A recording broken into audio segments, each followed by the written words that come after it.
गई प्रेस। जी हां, जम्मू कश्मीर जिला राजौरी सुंदरबानी सरकारी डाक बंगले में की गई प्रेस वार्तालाप में एक पत्रकार के ऊपर पैसे लेने का एलिगेशन लगाया गया, जबकि यह एलिगेशन झूठा साबित हुआ। उन्होंने उस आदमी से बात की जिन्होंने यह एलिगेशन लगाया था कि इन्होंने पैसे लिए हैं, जबकि यह एलिगेशन झूठा साबित हुआ। उन्होंने बताया कि उन्होंने एक भी पैसा किसी भी पत्रकार को नहीं दिया है। हमने पत्रकार से बातचीत की, उन्होंने बताया कि मेरे ऊपर झूठा आरोप लगाया गया है और मुझे मेंटली हैरेस्ट किया गया है। जिसने भी मेरी ऑडियो एक्सपोज और शेयर की है ग्रुप में, उसके ऊपर मेंटली हैरेसमेंट का FIR दर्ज करूंगा। देखिए, जम्मू कश्मीर से संजीव शर्मा की यह रिपोर्ट। सुंदरबनी में प्रेस काउंसिल का एक सदस्य था पहले, और वहाँ पे देखा जाए कि प्रेस काउंसिल के बीच कुछ अथल पुथल होने की वजह से जो हमारे साथी पत्रकार हैं उसमें कुछ जैसे कि सीरियस एलिगेशन लगाए गए थे, और एक ऑडियो क्लिप वहाँ पे एक वायरल किया गया था।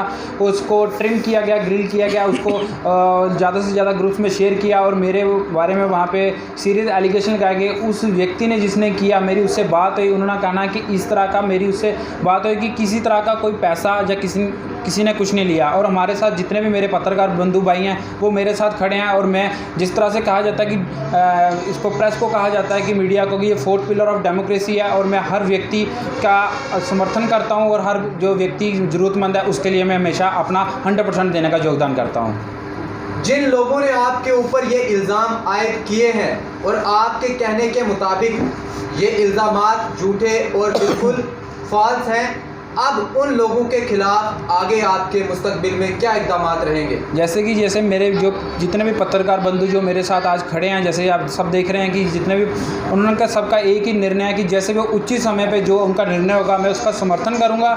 और जो इस तरह का कि जिस बंदे ने मेरे साथ मेरी जो वीडियो क्लिप को ज़्यादा से ज़्यादा वायरल किया अलग रूप में, उस पर उन्होंने मेरे को मेंटली टॉर्चर किया, हरास किया है। और बंदा अपनी गलती को मानेगा तो वेल एंड गुड, नहीं तो जो हमारे पत्रकार सारे बंधु हैं उस पे हम एक कमेटी फ्रेम करके, और उस व्यक्ति के द्वारा ऑडियो बनाई गई आपकी, हाँ जी, एक पूरी साजिश के तहत आपको फंसाने के लिए ये घिनौनी हरकत की गई, अब उस व्यक्ति के खिलाफ क्या कार्रवाई करेंगे? उस व्यक्ति से मेरी बात हो चुकी है पिछले 3-4 दिन से। उसका कहना है कि जो मेरा मोबाइल है उसको हैक किया गया, मेरा इसमें कुछ नहीं है। और देखा जाए कि वो व्यक्ति मेरे पास आया, उसने बोला, उनसे हमारी जो चेयरमैन साहब हैं और जितने भी हमारे जो मुआवजा जो प्रेस काउंसिल के जितने भी सदस्य हैं उनकी बात है। उसने बोला कि मेरे से अभिनंदन ने कोई पैसा नहीं लिया है, और वो उस बंदे ने रिग्रेट फील किया इसके बारे में कि कोई किसी तरह का कोई पैसा हमारे द्वारा नहीं लिया गया। और वो व्यक्ति है, उसने कहा कि अगर मुझे बुलाया जाएगा कहीं पे भी तो मैं अपनी जो बात है उसके बिल्कुल उच्च न्यायालय में उसका अपनी बात को व्यू दूंगा। वो व्यक्ति तो आपके मुताबिक बिल्कुल निर्दोष है, लेकिन जिसने इस बात में चिंगारी लगाने का काम किया है उसके खिलाफ आपके मुस्तकबिल में क्या इक़दाम रहेंगे? जिस व्यक्ति ने इस बात को ज़्यादा से ज़्यादा एक्सपोज किया और ज़्यादा से ज़्यादा ग्रुप में किया, उसके ऊपर उसने मुझे हरास किया है, मैं उस पर हरासमेंट का केस करूँगा कि उसने मुझे मेंटली टॉर्चर किया है। इस व्यक्ति का मानहानि का केस करूंगा उस बंदे पे कि जिसने मुझे मेंटली हरास किया और मेरी जो छवि है उसे ठेस पहुंचाई है।